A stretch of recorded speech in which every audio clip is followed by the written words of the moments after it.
Olha, 1492. A gente aprende na escola que essa data é o início de uma nova era, né? A descoberta de um novo mundo. Mas e se a história não for bem essa?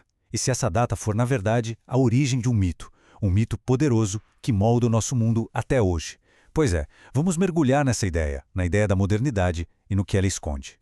Para guiar nossa conversa aqui, a gente vai se basear no trabalho super provocador do filósofo argentino Henrique Dussel.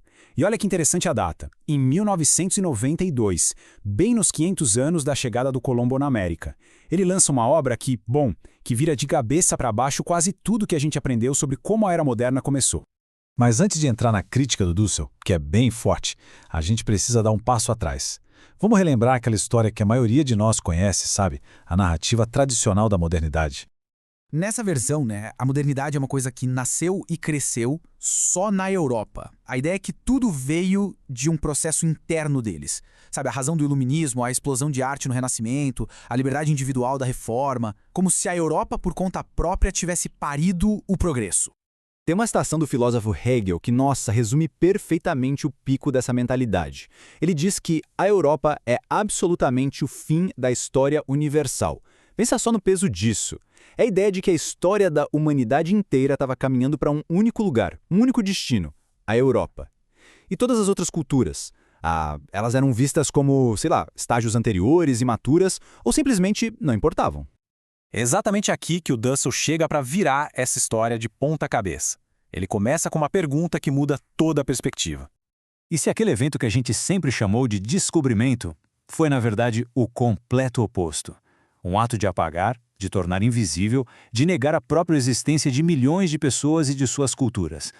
Para a gente entender isso melhor, o Dussel pega uma ideia do historiador Edmundo O'Gorman para fazer uma distinção que é crucial. A América não foi descoberta, ela foi inventada. O que isso quer dizer? Que a Europa não encontrou um continente em seus próprios termos. Ela projetou sobre ele suas próprias ideias, suas necessidades e fantasias, enxergando ali só o que queria ver.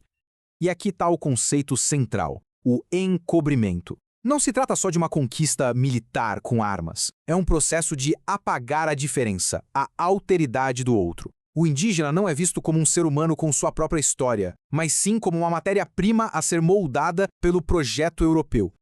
Então como é que esse processo de encobrimento acabou moldando o mundo moderno? Dussel vai argumentar que ele forjou a própria identidade do sujeito moderno, o eu. O eurocentrismo, veja bem, não é só um preconceito. É uma teoria da história que coloca a Europa como o centro e o fim de tudo. Dussel chama isso de falácia desenvolvimentista, que é essa crença de que só existe uma linha de progresso.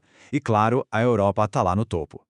A gente costuma associar o eu moderno com a famosa frase do Descartes: penso, logo, existo. Mas o Dussel argumenta que muito antes do ego cogito, o eu penso, veio o ego conquiro, o eu conquisto. Ou seja, o primeiro homem moderno não foi o filósofo pensando em seu quarto, mas sim o conquistador no campo de batalha, impondo sua individualidade violenta sobre o outro. Se a gente olhar a linha do tempo, isso fica bem claro. A prática da conquista, a violência do ego conquiro de Cortés, tudo isso acontece mais de 100 anos antes da teoria filosófica do ego cogito de Descartes. Para Dussel, a filosofia moderna não nasceu do vácuo. Ela foi o resultado de um século de dominação e de acúmulo de poder. Ok, então se a modernidade nasceu da conquista, aquela história de progresso e razão esconde uma outra face, uma história de violência completamente irracional. E essa violência não era só física. Ela era, talvez acima de tudo, filosófica. Quando se força o outro a se tornar o mesmo, ou seja, a se assimilar à cultura, à religião e à economia europeias, o que se está fazendo é negar a humanidade distinta daquele povo. E o custo humano disso tudo foi inimaginável. Para ter uma ideia, só na queda da capital asteca, Tenochtitlan, a estimativa é que mais de 100 mil vidas indígenas foram perdidas. É um número que nos força a encarar a realidade brutal por trás do mito. A dominação foi total. O conceito de colonização do mundo da vida quer dizer que cada aspecto da existência indígena, suas crenças, sua forma de plantar, sua estrutura familiar, sua arte, tudo isso foi sistematicamente atacado e substituído pelo modelo europeu. Essa dinâmica, então, se espalhou pelo globo. A conquista não foi só um evento isolado. Ela criou a estrutura de centro e periferia que define o nosso mundo moderno. Pela primeira vez na história, se estabeleceu um sistema-mundo, com a Europa no centro administrativo e as Américas como a primeira periferia, uma fonte de riqueza que, na prática, financiou o desenvolvimento europeu. Certo, mas por que essa reinterpretação da história importa hoje?